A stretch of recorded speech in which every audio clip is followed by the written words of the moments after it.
Once upon a time, the infamous rover Reynardo plundered the floating isles. Then his mother called him to her deathbed.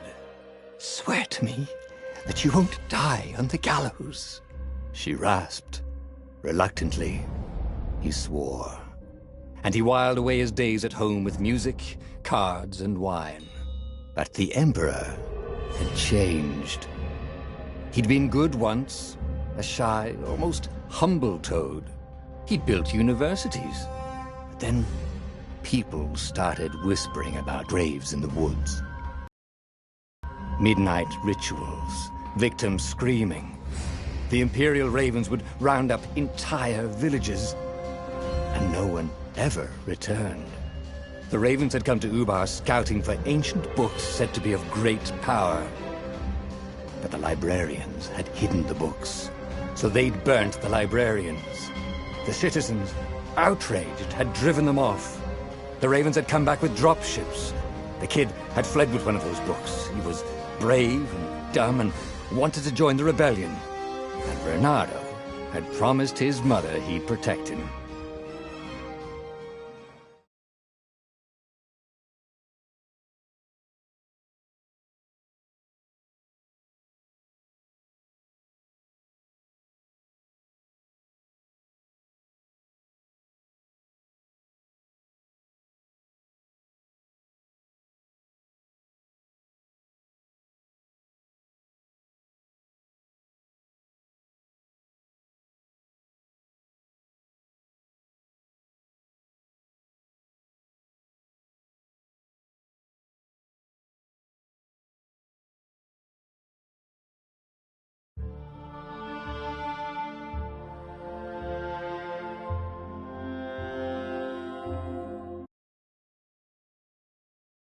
Kid was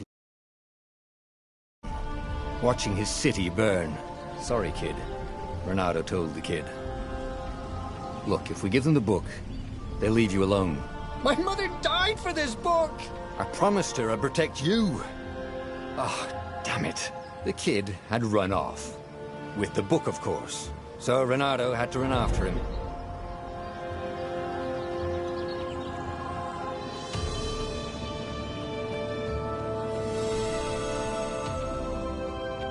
The two ravens were staring at the kid like he was their dinner, which probably was what was in their tiny brains.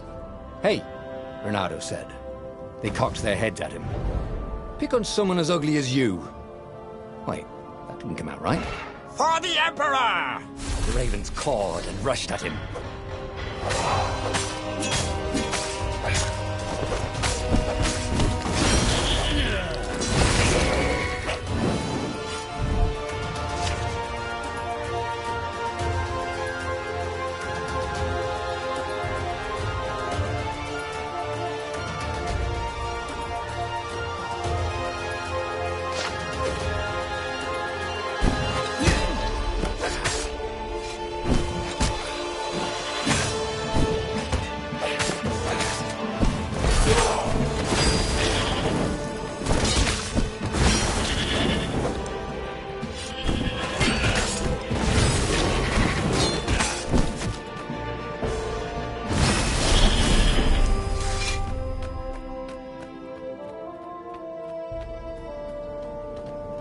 A dropship flew overhead.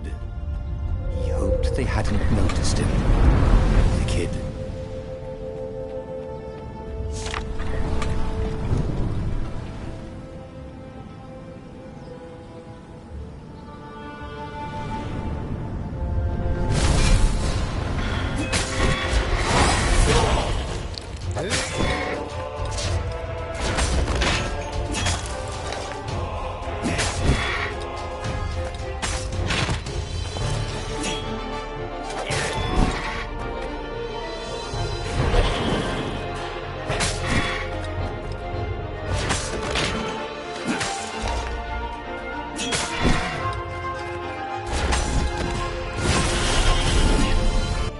Oh, right.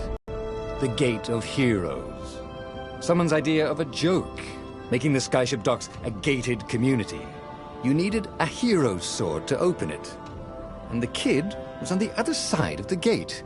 Who let you through? Promise me you'll take the book to the rebels, or I'm gonna steal your ship. I'm not taking that damn book anywhere, and neither are you. Try and stop me, laughed the kid. I bet you don't even have a hero sword. And with that, the kid hopped away. Had to hand it to the kid. He was an idiot, but he had guts. Where was Reynardo going to get a hero sword?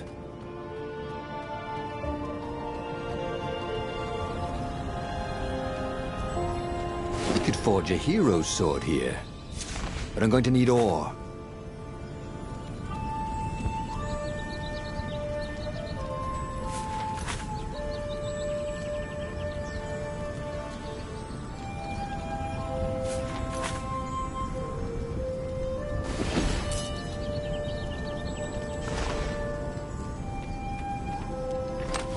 I hope nobody minds if I use this stuff.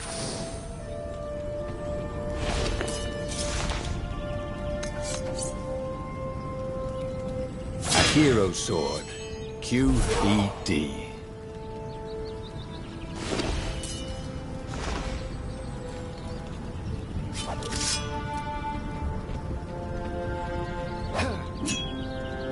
This is what he got for settling down and finding people to care about.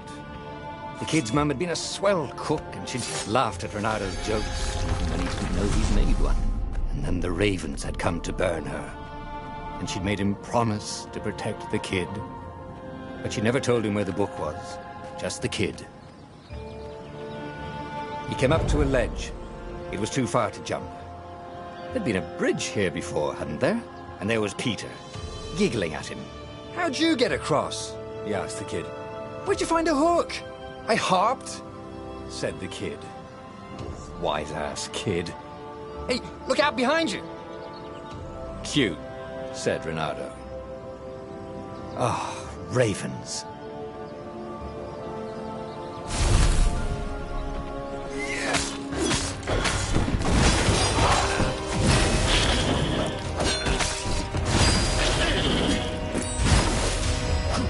It was time to talk some sense into the kid.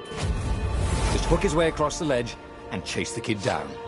Thing was, he hadn't used his hook since he'd retired. Oh, damn it. Maybe if he meditated at that altar there, he'd remember his old skills.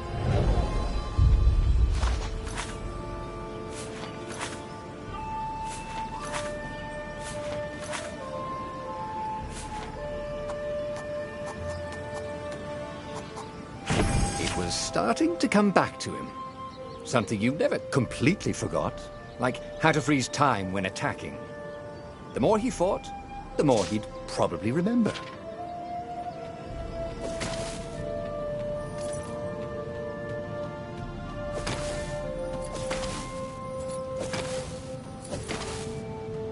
And there was the Farfarer. She was the fastest ship he'd ever known. She could do the Kestra run in 12 furlongs. Oh, so the salesman had told him. And something told him the kid was about to walk into an ambush. "Stop!" he shouted. "I'm not giving you the book!" shouted the kid, and took off. "No! Peter!" But the kid ran for it, and a goggler nailed him with its ivy.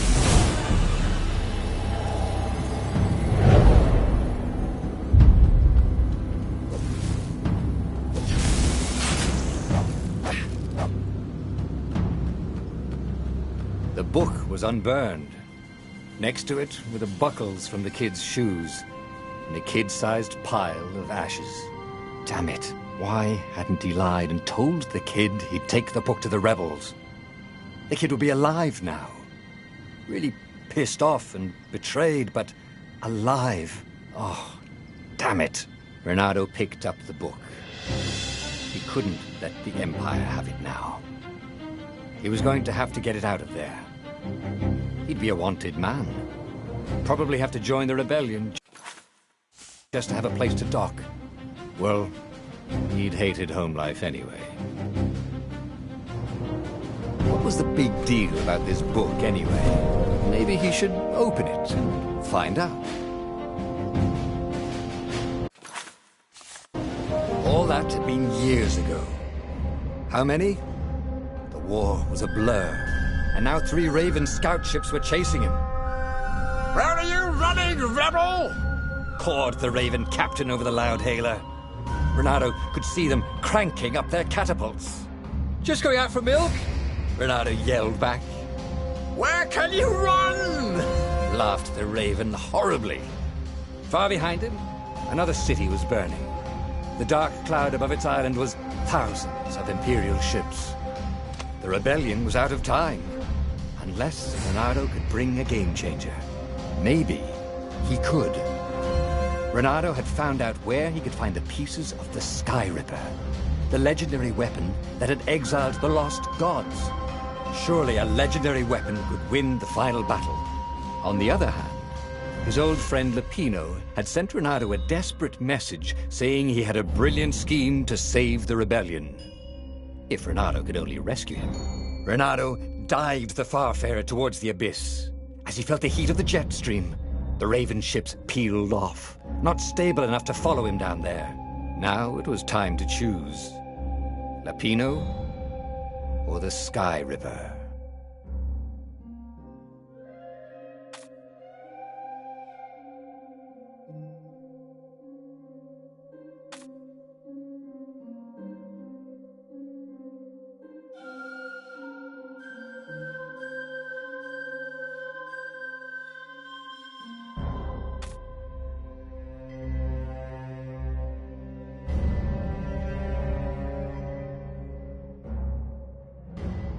Every child knew about the Sky Ripper. The Transcendent Emperor had buried its pieces. What could have brought them to light? This Emperor, Isengrim III, had once been kind, but he'd gone mad. And now he was conducting secret, obscene rituals to bring back the lost gods. Had he, somehow, summoned the long-lost components of the legendary weapon out of the deep places of the earth? It was more than Renato could fathom. But if he could find a legendary weapon, he would use it.